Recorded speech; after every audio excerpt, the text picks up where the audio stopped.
politique est vivement saluée par les structures sous-régionales. Notre pays a été également honoré à travers le chef de l'État et le ministre du Budget pour leur attachement à la transparence dans la gestion des affaires publiques.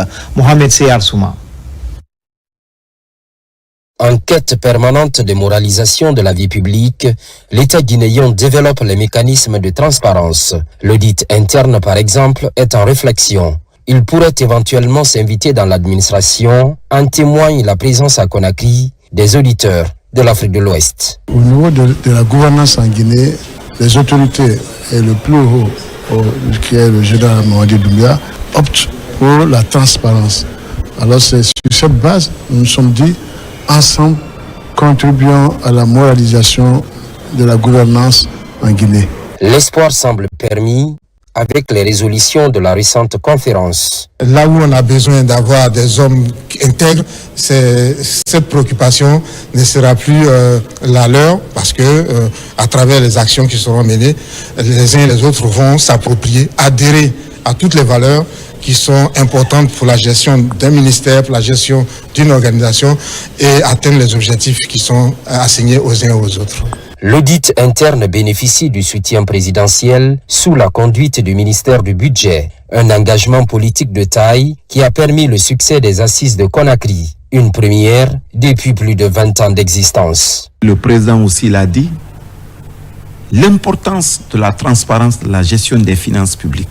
C'est quelque chose qui lui tient beaucoup à cœur. Et il pose des actes dans ce sens. Et deuxième raison, le patriotisme. À chaque fois qu'il y a quelque chose qui se passe de bien ailleurs, il veut que la Guinée l'ait. Il veut que les Guinéens l'expérimentent. Les prix spéciaux sont par la suite attribués par le Collège des auditeurs de la sous-région, l'un au ministre du Budget et l'autre au chef de l'État général Mamadi Doumbouya pour son attachement à l'instauration de l'audit interne dans la sphère étatique. Semaine africaine de la vaccination en Guinée. Cette campagne s'est déroulée partout sur le territoire national. Les agents vaccinateurs ont été déployés sur le terrain pour toucher plus de ménages. L'Organisation mondiale de la santé, le ministère guinéen de la santé pilote les opérations. Yaya Silla. La population de Matam, en ce jeudi 24 avril 2025, est mobilisée autour du conseil communal pour la cause des enfants. C'est le lancement de la semaine africaine de vaccination 2025. Une cérémonie rehaussée de la présence du représentant de l'OMS et de l'UNICEF aux côtés du ministre de la Santé publique et de l'Hygiène. La semaine africaine de vaccination prévue cette année du 24 au 30 avril, conjointement avec la semaine mondiale de la vaccination, nous offre l'occasion de renouveler notre engagement collectif à assurer un accès équitable aux vaccins d'importance vitale pour chaque enfant comme pour chaque communauté et pour chaque pays de la région africaine de l'OMS. La Guinée est choisie pour le lancement officiel de la journée africaine de vaccination pour toute la sous-région en reconnaissance aux efforts des autorités guinéennes pour faire de la vaccination une priorité nationale au service de la santé publique. Notre pays était à 95% de rupture en vaccin traditionnel, faisant de la Guinée le premier pays au monde en termes de rupture.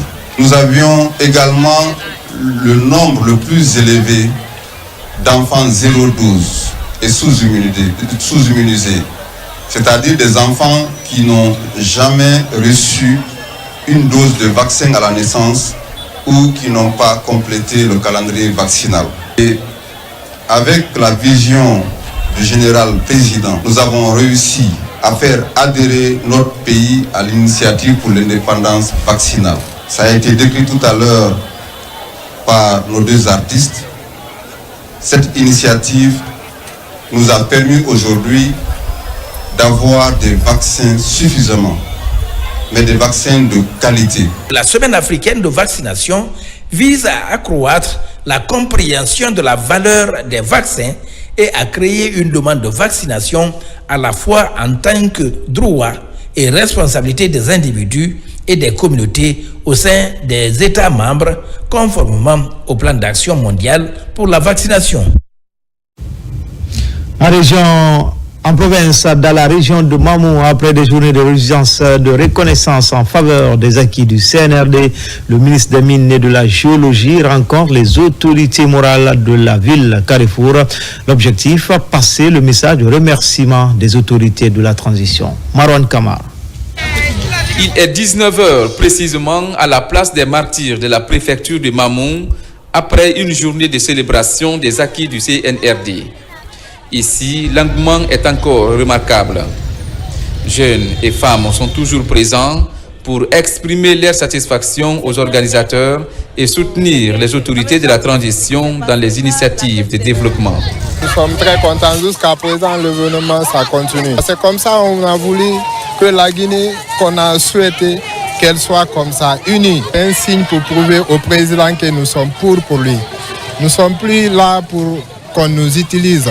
C'était bien passé, mais beaucoup de gens sont là en train d'attendre. Tout le monde voulait voir le général Mamadi Doumbouya, mais tout le monde est là. Mais malheureusement, on ne l'a pas vu jusqu'à présent. Après la clôture de cette marche de l'unité qui a mobilisé toutes les couches sociales au Fouta, l'occasion est mise à profit par le ministre des Mines et de la Géologie pour rendre une visite aux sages de Mamou. Il était question de remercier les sages et demander leur bénédiction pour la bonne conduite de la transition. Les fils ont accompagné, tout Mamou a accompagné, tout le Fouta a accompagné, donc ça réussit.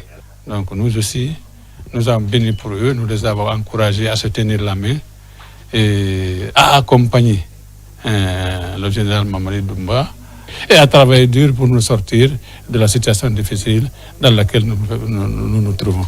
J'ai été mandaté pour venir remercier la notabilité, les autorités religieuses et les autorités morales de la ville. Les remercier pour leur implication respective qui ont permis la réussite de cet événement en hommage aux œuvres et aux réalisations du chef de l'État, mais encore réitérer que ce soutien continue pour permettre au président de la République de transformer notre pays positivement, comme il est en train de le faire depuis le 5 septembre 2021. Ce grand rendez-vous de Mamou a été une réponse favorable des populations de la ville Carrefour à l'adhésion aux idéaux du CNRD. Ils réitèrent tous leur engagement à accompagner les autorités en place pour le développement rapide de la Guinée. Depuis sa création en 2010, le Forum des jeunes des femmes de Guinée s'active dans l'autonomisation de la couche féminine. Le Forum des femmes de Guinée s'active dans l'autonomisation de la couche féminine dans la commune urbaine de Bessia.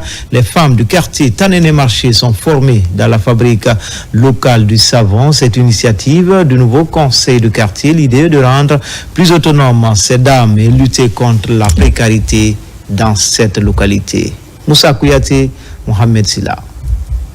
C'est un exercice initié par le Forum des femmes de Guinée pour la paix. Il s'agit de permettre à la couche féminine de se prendre en charge et de lutter contre la précarité. Et la saponification est l'une activité phare de cette plateforme de la société civile. Le savon, vous le savez, c'est comme le riz. Ça se mange. On ne peut rien faire sans le savon. Ça y va de la santé, ça y va même de la propriété, de la santé hygiénique de la population. Donc les initiés ont réuni des actions, ont réuni l'utile et l'agréable. L'agréable, c'est la propriété. L'utile, ça peut générer des activités génératrices de revenus. Ça envoie des fonds au niveau des femmes. C'est une initiative mi-tontine, mi-activité génératrice de revenus. Elles seront en tontine. Les intérêts qu'elles gagnent dans la saponification les permet automatiquement de faire une tontine et de s'aider dans les ménages. Déjà, plusieurs femmes ont été formées dans ce sens. C'est parti de cette initiative que le conseil du quartier a jugé nécessaire de faire appel à cette entité pour outiller les femmes en technique de fabrique du savon. Nous savons que le savon est indispensable dans la vie de l'homme.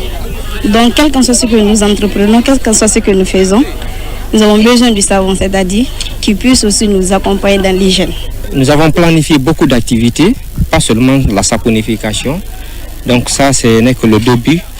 Et donc le bureau du conseil du quartier de Tanene Marché, nous sommes prêts à accompagner ces femmes dans toutes les activités.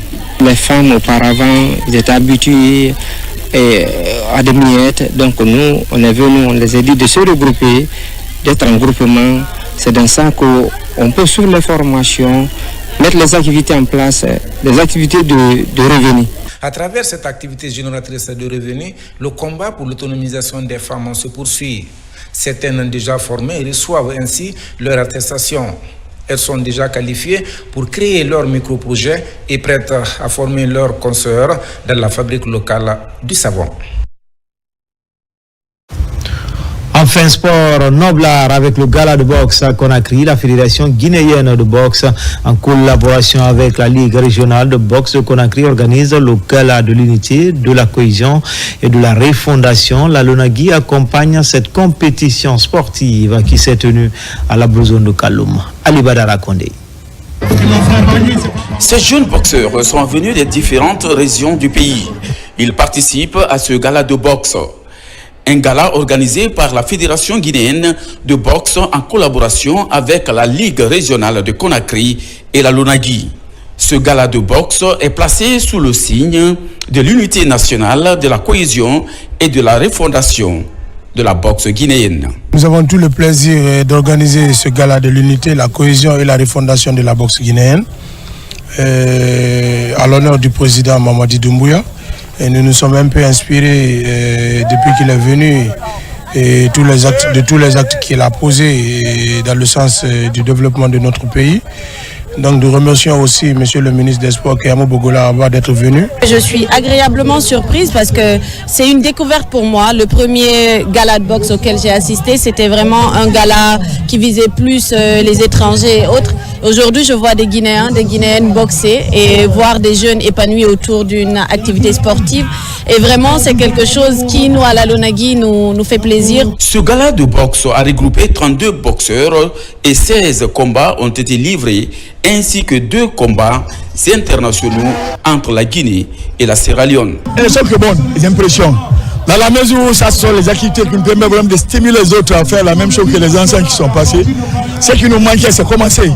Maintenant qu'on a commencé, donc il faut que vraiment qu'on donne la chance aux enfants de s'intéresser afin de pouvoir vraiment préparer les futurs boxeurs du pays. Ça nous a permis de voir le niveau de nos jeunes parce que la Guinée se prépare à recevoir un grand événement, comme vous le savez.